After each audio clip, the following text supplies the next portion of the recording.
Okay. Hello and welcome all of you. In previous lecture of CPC, we started to discussion on the what are the essentials of the suit. In that particular discussion, we discussed that there are 4 essentials for the purpose of suit. The first is cause of action.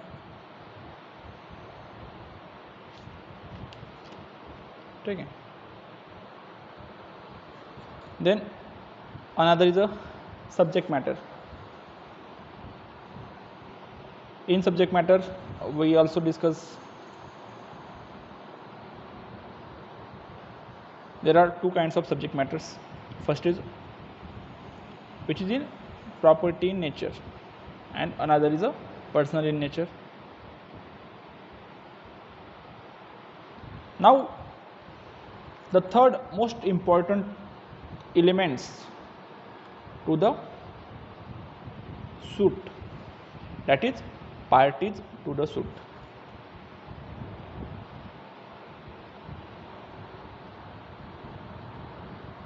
There is a without party, no suit shall be instituted in the court. म्हणजे without party तुम्ही सूट इन्स्टिट्यूटच करू शकत नाही. तुम्ही claim कोणाच्या विरुद्ध करताय किंवा तुम्हाला कॉज ऑफ ॲक्शन असेल किंवा तुम्हाला रिलीफसुद्धा काय मागायचं आहे, सब्जेक्ट मॅटर असेल, पण if there is a no party to the suit, तर सूट स्टँड कसं होणार आहे? Therefore every civil proceeding there are number of types of parties. In criminal matter, there is a accused and prosecution. Prosecution has to prove his case beyond a reasonable doubt, and the accused who take defenses against the what are the contentions or what are the charges led by the court against the accused. And if there is a criminal application, means if for example there is a maintenance application under section 125 of CRPC, that time who make application to the court is called as a applicant, and the opposite side is a non-applicant. In civil proceeding, if there is a plaint presented to the court, then the person who present the plaint or seek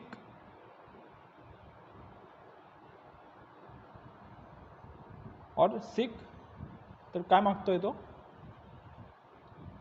who seek the relief from the court is a plaintiff. Such relief may be any kind. It is for the specific performance of contract, it is for recovery of money, it is for injunction, it is for partition. Okay. There is a number of relief claimed under the civil proceedings. But if such proceeding is commenced from the presentation of plaint, then such the person who filed the plaint is a plaintiff and the opposite party is a defendant. If any person make petition to court, then the person who make petition is a petitioner and another is a respondent. If any application made under civil proceeding to the court, then such person is an applicant and the opposite party is a non-applicant or respondent. Sorry. In civil proceeding, there may be a party. एकापेक्षा जास्त पण party राहू शकतात. जसं ॲक्यूज असतात, एकापेक्षा जास्त ॲक्यूज, victim पण एकापेक्षा जास्त राहू शकतात क्रिमिनल मॅटरमध्ये. तर same as it is in particular case there is number of plaintiff and number of defendants. तर विदाऊट पार्टी कसं, तुम्ही आता जर OMG बघितलं असेल का, बघितला असेल बघा, जर बघितला नसेल तर.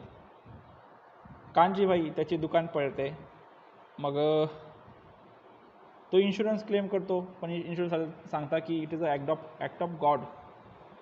टॉटमध्ये बघितलं असेल ॲक्ट ऑफ गॉड, किंवा शिकले असेल टॉटमध्ये ॲक्ट ऑफ गॉडबद्दल. मग कांजीभाई विचारतो त्याला की इन्शुरन्सवाल्याला, मग मी कुठे जाऊ माझे क्लेम मागायला? तो सांगतो देवाकडे जा. मग कांजीबाईला देव काय सापडत नाही. मग कांजीबाई काय करतो, कोर्टात जातो केस करायला वकिलाकडे.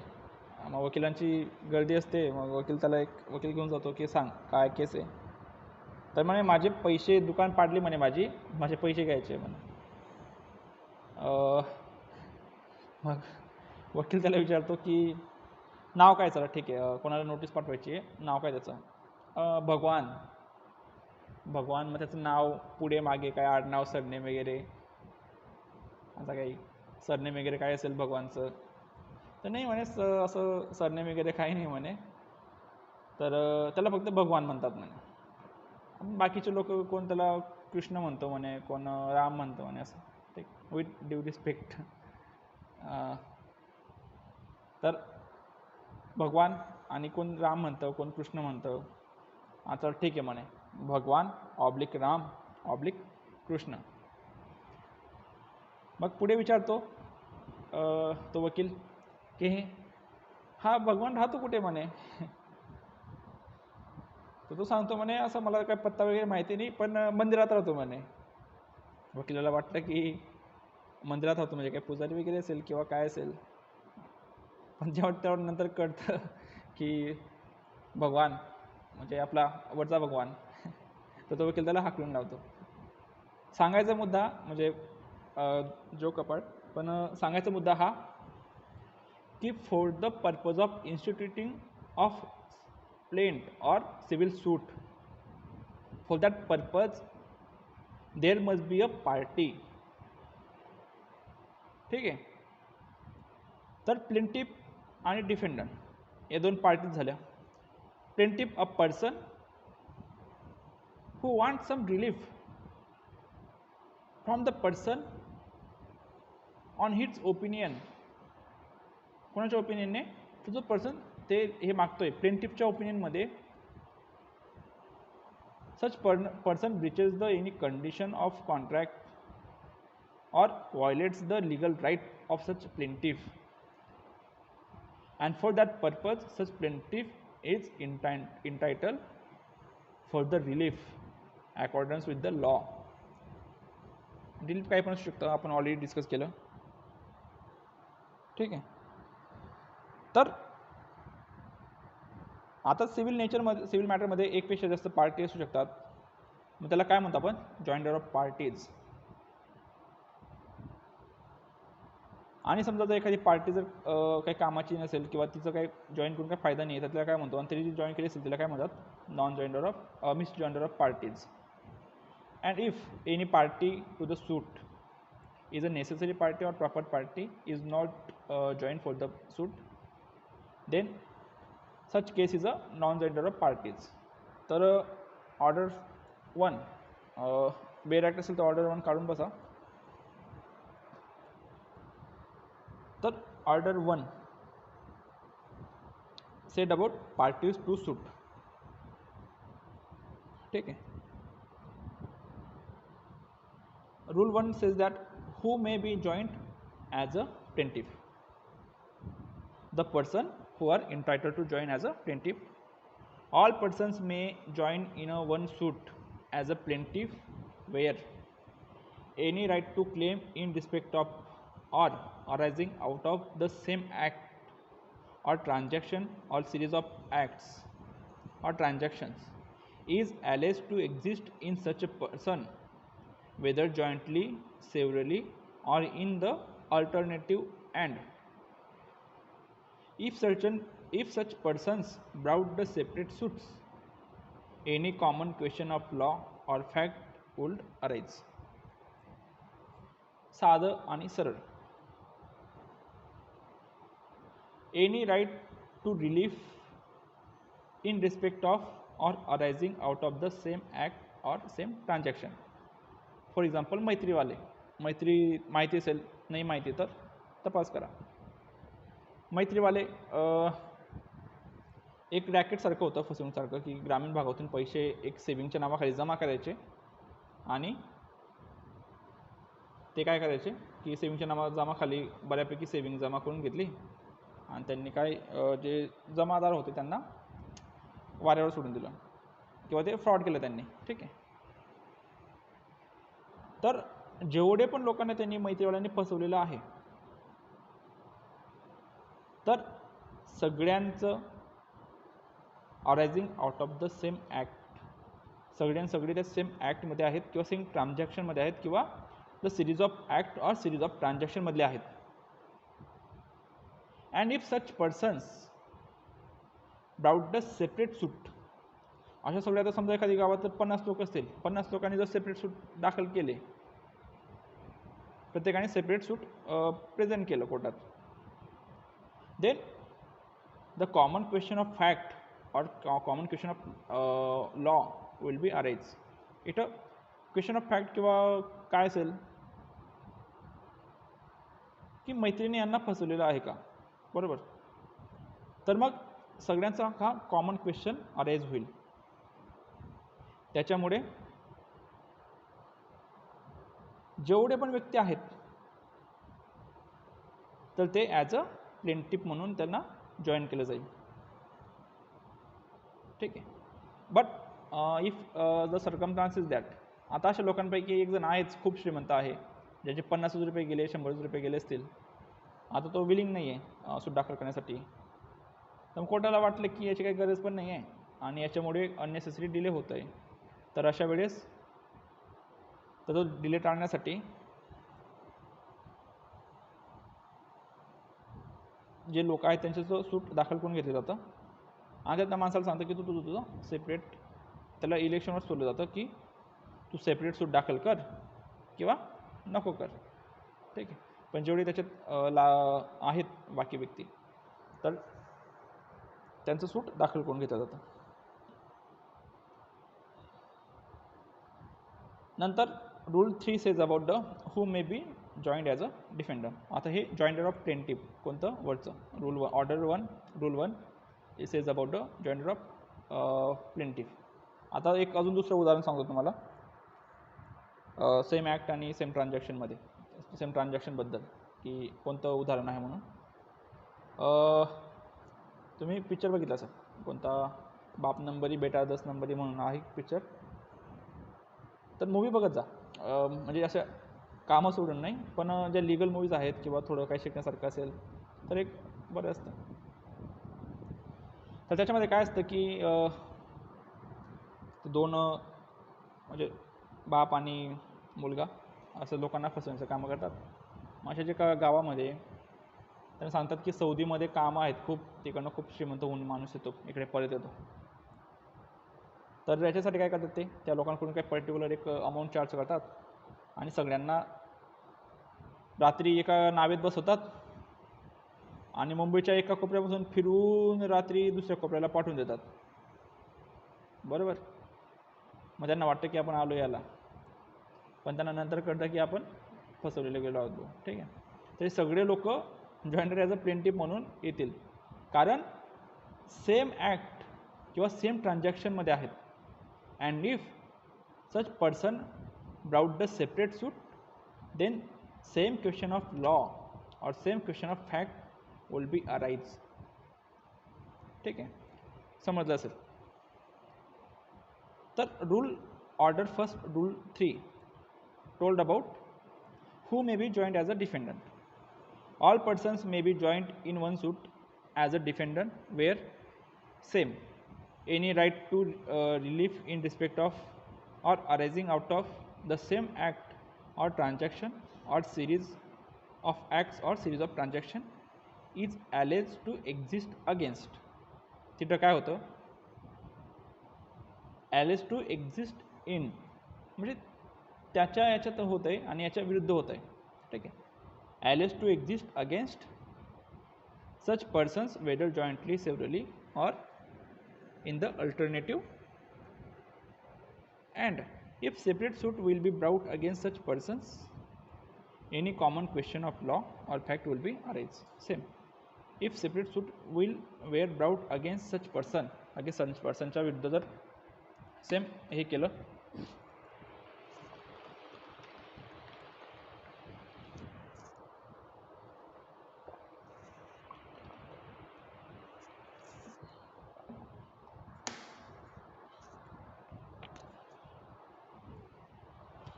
तर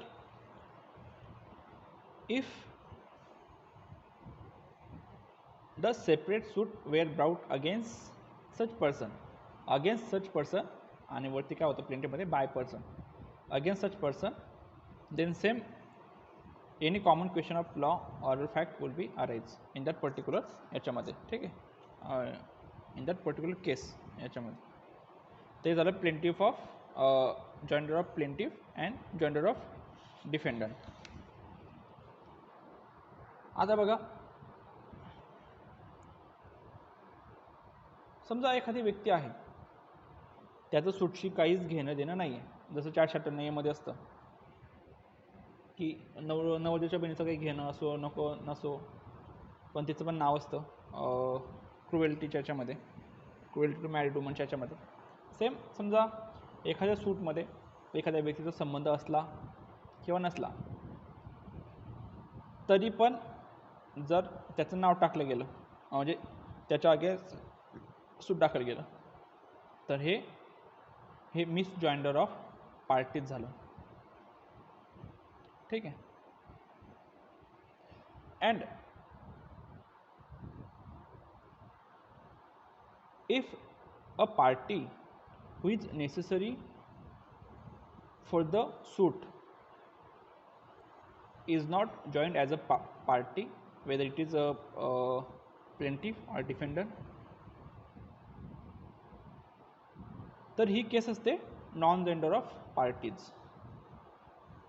rule 9 of order first provide about the miss gender and non gender बद्दल.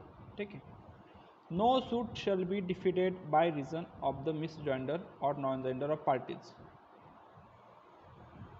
and the court may in every suit deal with the matter controversy so far as regards the rights and interest of the parties actually before it.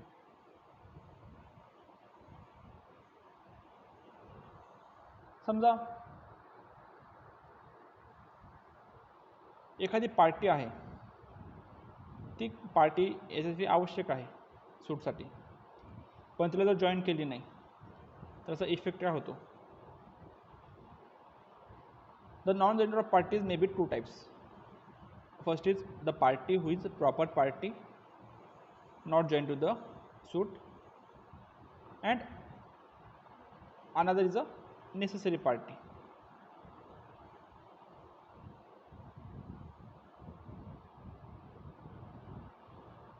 तर proper party आणि necessary पार्टीमध्ये difference काय? दोघी non joinder of parties आहेत, की दोघी ज्या आवश्यक आहेत त्या दोघी आवश्यक असतात, पण दोघांमध्ये एक लहानसा डिफरन्स असतो की समजा if the proper party means the party who is necessary for the suit, and if such proper party does not join to the suit, then effective order can be passed, but whose presence necessary for the complete the final decision. हे झालं proper party बद्दल. आणि necessary party म्हणजे the party जिच्यामुळे effective order pass केली जात नाही, म्हणजे करता येणार नाही, इफेक्टिव्ह ऑर्डर पास करता येणार नाही. समजा आता फॉर एक्झाम्पल पार्टिशनचा दावा दाखल केलेला आहे, 4 भाऊ आहेत, पार्टिशनचा दावा दाखल केलेला आहे, शेअर अजून कोणाचेच हे केले नाही, डिसाईड केले नाही किंवा काय काय झाले नाही, बरोबर. आता समजा 3 भावांनी परस्पर सूट दाखल केलं पार्टिशनसाठी, 4थ्या भावाला त्यांनी हे केलं नाही. रेकॉर्डवर दिसतंय की 4 भाऊ आहेत, रेकॉर्डमध्ये कुठेच दिसत नाही आहे की त्याला ऑलरेडी प्रॉपर्टी भेटलेली आहे किंवा काय झालेलं आहे, बरोबर. तो काय झाला, नेसेसरी पार्टी झाला. कारण त्याच्याशिवाय पार्टिशन होऊ शकतं का? नाही होऊ शकत. तो काय आहे, ते नेसेसरी पार्टी झाली. ठीक आहे. तर necessary party, the proviso of rule 9 of order first provide that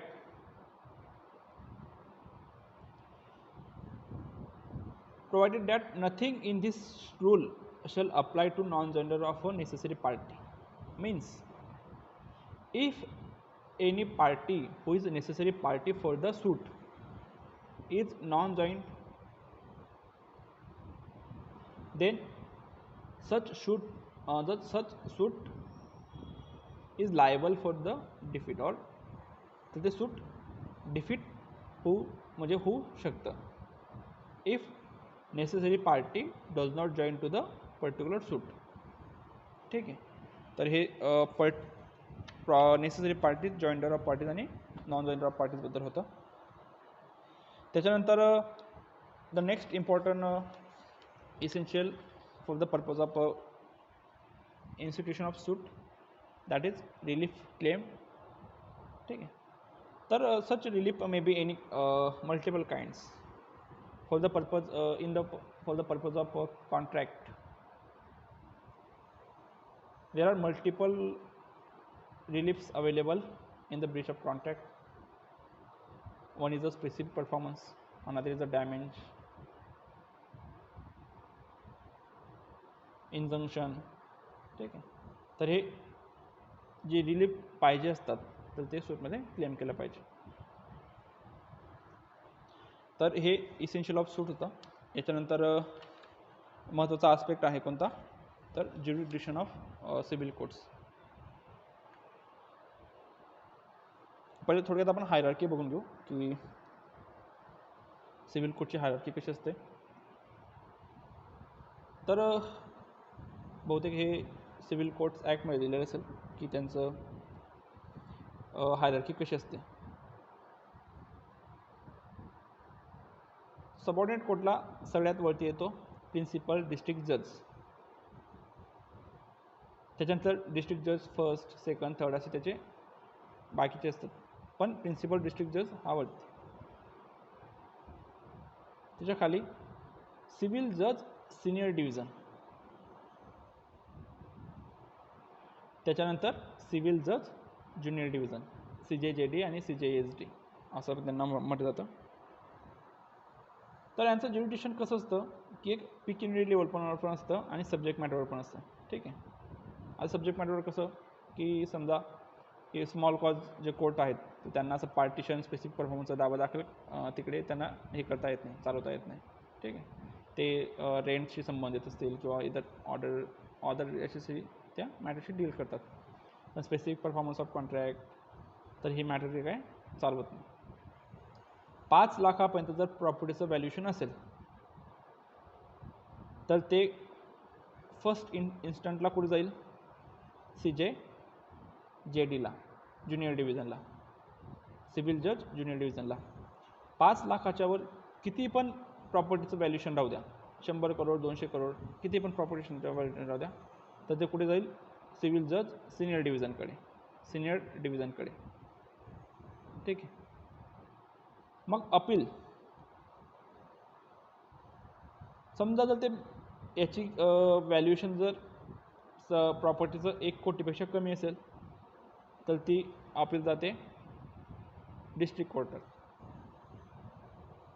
आणि जर 1 लाखाच्या वर जर 1 कोटीच्या वर जर त्याची व्हॅल्युएशन असेल तर ती अपील डायरेक्ट जाते हायकोर्टाच्या सिंगल डिव्हिजन बेंचकडे. ठीक आहे. तर हे लक्षात ठेवा. जर याच्यात काही असेल प्रॉब्लेम तर मला विचारू शकता तुम्ही.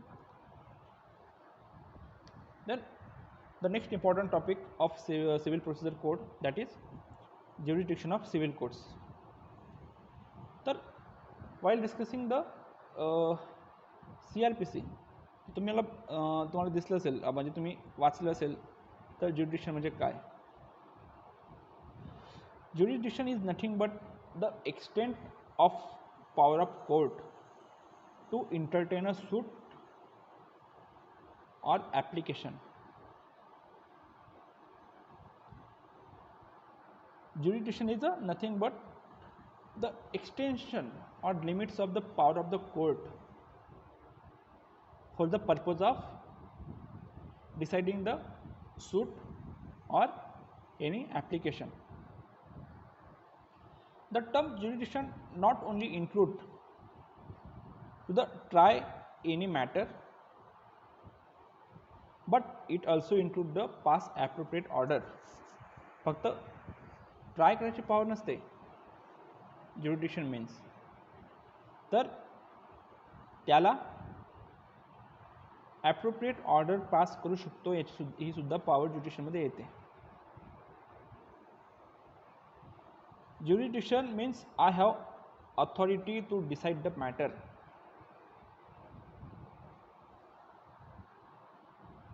ठीक आहे. Section 9 is specially provide the jurisdiction of civil courts. आपण ज्यावेळेस हे बघितलं होतं की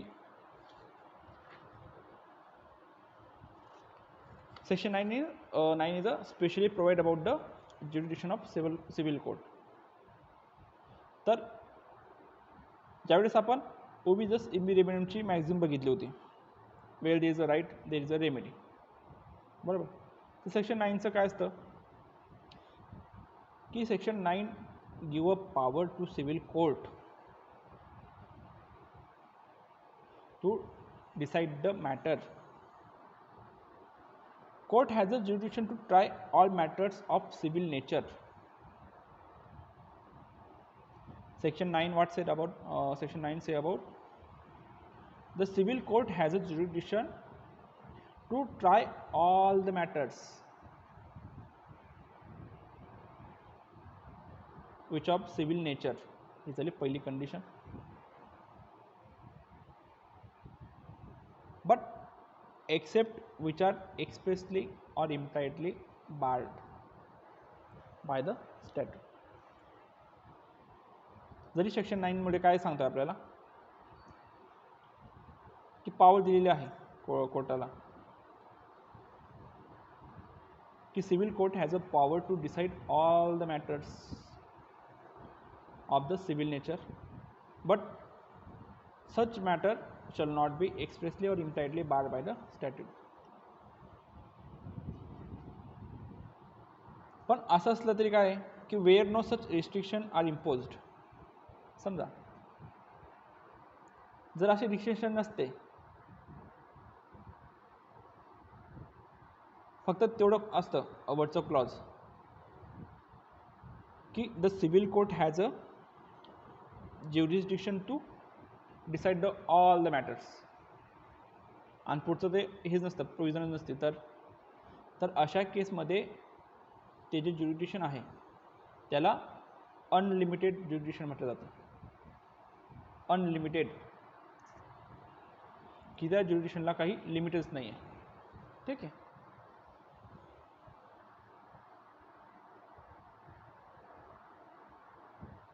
then when an agreement between the parties, आता जरी तिकडे बार केलेलं असलं स्टॅट्यूटद्वारे, but where a jurisdiction of court absolutely barred by the parties by agreement, then such agreement is void under section 28 of Indian Contract Act. समजा आता तुम्ही एखादी व्यक्तीने काय केलं की ॲग्रीमेंट बनवलं, त्याला एक्सेप्शन आहे ते तिकडे की जर समजा कन्सिलेशनमध्ये ते मॅटर आपण पाठवलं किंवा जर ते आर्बिट्रेटरकडे पाठवलं तर ते तो ॲग्रीमेंट काय असतं ते लिगल असतं. पण जर समजा असं आपण एक ॲग्रीमेंट केलं की सिव्हिल कोर्टाला काहीच पॉवर राहणार नाही, आपलं जे आहे आपण आपलं ठरवून घेऊ, ठीक आहे, आणि आपलं की जर ते ठरलेलं आहे तर ते एक्झिक्यूट कसं करायचं, त्याचं एक्झिक्युशन कसं करायचं याच्याबद्दल पण त्यांनी प्रोव्हिजन केलेलं असतील, बरोबर. आणि त्यांनी लिहिलं असेल की एक्झिक्युशन करताना काय जर प्रॉब्लेम आले तर मग आपण आपल्याकडे ठरवून घेऊ, तरी काय प्रॉब्लेम नाही. पण if there are certain provision regarding the totally काय की पूर्णपणे त्या मॅटरशी संबंधित असणाऱ्या ज्या गोष्टी आहेत त्यांच्याशी जर परिपूर्णपणे जर त्यांनी प्रोव्हिजन करून ठेवलेलं असतील तर सिव्हिल कोर्टाला एक वेळेस ज्युडिक्शन राहणार नाही. पण सिव्हिल कोर्टाला इनहरंट ज्युडिक्शन राहील कशामध्ये, जर ते जे ॲग्रीमेंटद्वारे त्यांनी जे रिस्ट्रिक्ट करून ठेवलेलं आहे त्याच्यामध्ये जर काही अनसर्टनिटी असतील किंवा त्याच्यामध्ये जर काही त्यांना प्रॉब्लेम येत असतील किंवा त्याचं एक्झिक्युशन होत नसेल तर अशा वेळेस सुद्धा सिव्हिल कोर्टाला पॉवर असते. ठीक आहे. If any civil court has a power to decide any particular matter, then the consent of the parties and the waiver does not take away the such jurisdiction. ठीक आहे. तर असं ज्युरिडिक्शन काय तर टेक अवे करता येत नाही with the consent of the parties. ज्यावेळेस आपण ते कन्सेंट अँड ज्युरिडिक्शनचं टॉपिक बघू त्यावेळेस आपण ते पूर्णपणे डिस्कस करू. हे फक्त एक ओव्हरव्ह्यू आहे ज्युरिडिक्शनच्या चॅप्टरचा. या सगळ्या ज्या कन्सेप्ट आहेत court of limited jurisdiction, unlimited jurisdiction, तर यांचा आपण फक्त ओव्हरव्ह्यू बघतो आहे. आता समजलं नाही तरी काय प्रॉब्लेम नाही. ज्यावेळेस आपण ते परिपूर्ण बघू त्यावेळेस तुम्हाला 100% समजून जाईल. तर neither consent nor waiver take away the jurisdiction of the court. ठीक आहे. And neither consent nor waiver create it. समजा एखाद्या कोर्टाला ज्युरिडिक्शन असेल आणि तुम्ही ॲग्रीमेंट करून घेतलं की या कोर्टात आपण जायचं नाही, आपण दुसऱ्या कोर्टात जाऊ, तर या कोर्टाचं ज्युरिडिक्शन तुम्ही ॲग्रीमेंटने करू शकत नाही आणि दुसऱ्या कोर्टाला तुम्ही त्यांच्या त्या कन्सेंच्युअल ॲग्रीमेंटने ज्युरिडिक्शन देऊ शकत नाही. हां, पण समजा जर एखाद्या सब्जेक्ट मॅटरवर 2 किंवा 2पेक्षा जास्त कोर्टात जर ज्युरिडिक्शन येत असेल तर अशा वेळेस दोघांपैकी कोणत्या कोर्टात जायचं हे तुम्ही डिसाईड करू शकता बाय ॲग्रीमेंट. ठीक आहे. तर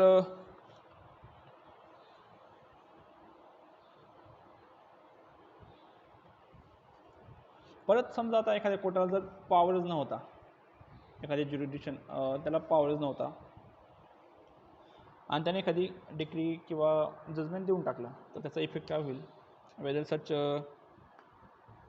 judgement given by the court who has no possess advocate jurisdiction on such particular matter, if he decide the matter, then what is the effect of such.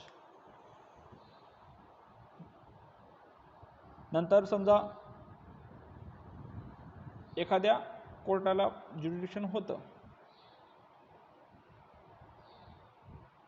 आणि त्याने एक्सेसिव्ह यूज करून टाकला. समजा जर 10,000पर्यंत ही द्यायची होती पनिशमेंट देऊ शकत होतं, त्याने 50,000 देऊन टाकली फाईन. तर एक्सेसिव्ह यूज करून टाकला. तर अशा कंडिशनमध्ये काय. ठीक आहे. तर या सगळ्या गोष्टी आहेत आपण नेक्स्ट लेक्चरला डिस्कस करू. तर नेक्स्ट लेक्चरला आपण types of jurisdiction, the interpretation of section 9, नंतर एक्सप्रेसली आणि इम्प्लाइडली बार, नंतर concept of the matter of civil nature, नंतर सेक्शन 9चा पर्पज काय आहे, ज्युरिडिक्शनचे टाईप्स कोणते कोणते आहेत, ज्याप्रमाणे आपण कन्सेंट अँड ज्युरिडिक्शनचं ते बघितलं ते, त्याच्यानंतर इरेग्युलर एक्सरसाइज ऑफ ज्युरिडिक्शन. तर अशा गोष्टी आपण नेक्स्ट लेक्चरला डिस्कस करू. ठीक आहे. काही समजलं नाही तर तुम्ही मला पर्सनली मेसेज करू शकता. ठीक आहे.